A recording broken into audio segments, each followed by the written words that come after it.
Hello, ladies and gentlemen of YouTube. Welcome back to Mastodon Comics and Music. Today I have a box set review. This is the Creedence Clearwater Revival box set, spanning the band's original career run with all original members, Tom and John Fogerty, Stu Cook, and Doug Clifford. This came out in 2013. I received it as a Christmas gift in about 2016 or 17. So I've had it for quite a while. And shout out to Unruly Simeon. That was his road music today, was the Creedence albums. So it kind of inspired me a little bit to finally get around to doing a review of the box sets. So here we go. I like the aesthetic of this, how it looks like an amp, a battle torn amp, obviously, from touring. It's got the model numbers and stuff like that, and Creedence on the spine, as they are affectionately known by fans, Creedence or CCR. Kind of the cool caution to prevent electrical shock warning on the back. Slides out like a nice record sleeve. I like box sets like this that kind of do it like a record sleeve or housing. So it starts off with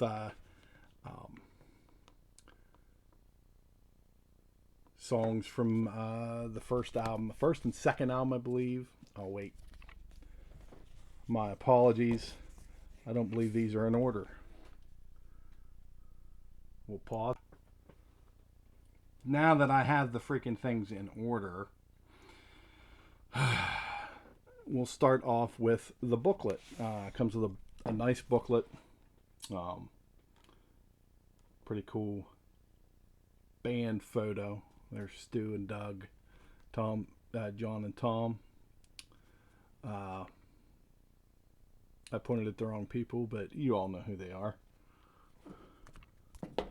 On the back of it, it gives you the breakdown, basically, of each disc. It's 6 discs. The first disc compiling music from the pre-Creedence era, from 61 to 67. These guys were hammering things out for quite a while, until they recorded their first record that was released under the Creedence name. They were the Tom Fogerty and the Blue Velvets, and here you have the singles that they released. Then they changed to the Gollywogs and recorded a lot of the stuff that I believe they played live, or there was stuff that they would later make it onto Creedence records. And then disc 2 breaks down, I believe, the first 2 records, if I'm not mistaken, and so forth. Each record is compiled. So the discs 2, 3, and 4 are their studio output. Disc 5 is the remainder of the studio output and their live output, and disc 6 is all live output from Creedence. I do like the way they did that, and then again I don't, because to me a true box set of studio output is each album kind of as it was released individually, which I do have other box sets that are like that, and I will be reviewing those. And here you have the credits section. and then it breaks down, has an awesome story about the band. That's an even better. I really like that band photo. Kind of taking place in a junkyard, it looks like. Continues on, band photos. Breaks down each album. Willie and the Poor Boys, Cosmo's Factory, which were two phenomenal albums. I would venture as far as to say that they're probably their two best albums. Now, Green River is a great album. Their first record holds up. I mean, their entire album or entire catalog holds up extremely well. Pendulum might be no, not Pendulum. Mardi Gras might be the weakest of the lineup. I'm sure I'll probably get criticized for saying anything negative about any of the band's output, but I don't give a shit. I don't care if I say anything negative. Negative does not always mean negative to me. I've said this before in Iron Maiden rankings.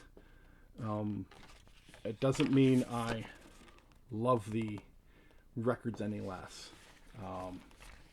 So there's a really old photo of the, not a really old, but a very early photo of the band as the Gollywogs. Sans beards, fresh-faced young kids.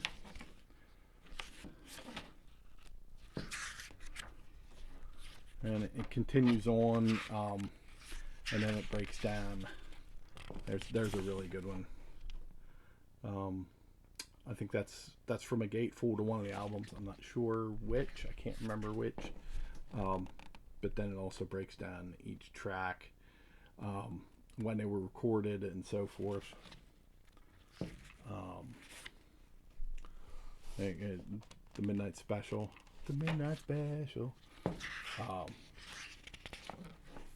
Bayou Country, great album. Like I said, all of their output is fantastic.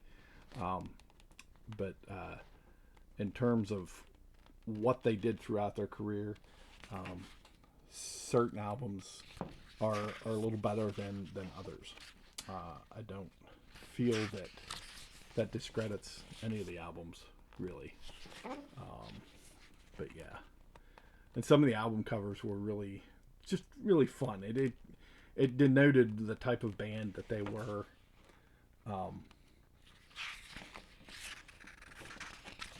And what they were doing at the time. Pendulum, it's kind of an eerie like cover, but yeah. So that's the book. That's a great live photo. But back to, there's the first one, pre-Creedence era. And again, I like the production of this box set, despite there were individual sleeves. I've heard people say that they don't care for some of the chintzy sleeves like that, but I love them. So that's this one, just kind of simple. It continues, and if you lay these out, each one, they kind of make a photo. I think I can't remember where it matches up, but it makes a photo of the band, each disc sleeve. So if you're a fan of Creedence, this is definitely worth the money. It's not that expensive, or at least it wasn't at the time. I believe my wife picked this up for between $30 and $40 at the time. But again, I haven't priced it lately, so that is the Creedence Clearwater Revival box set. If you're a fan, you'll enjoy it, regardless of how you like your box sets. Thanks for stopping by. Leave a like, comment if you wish, and tell me your experiences with Creedence. What's your favorite songs? What's your favorite albums? Drag me in the comments if you want about my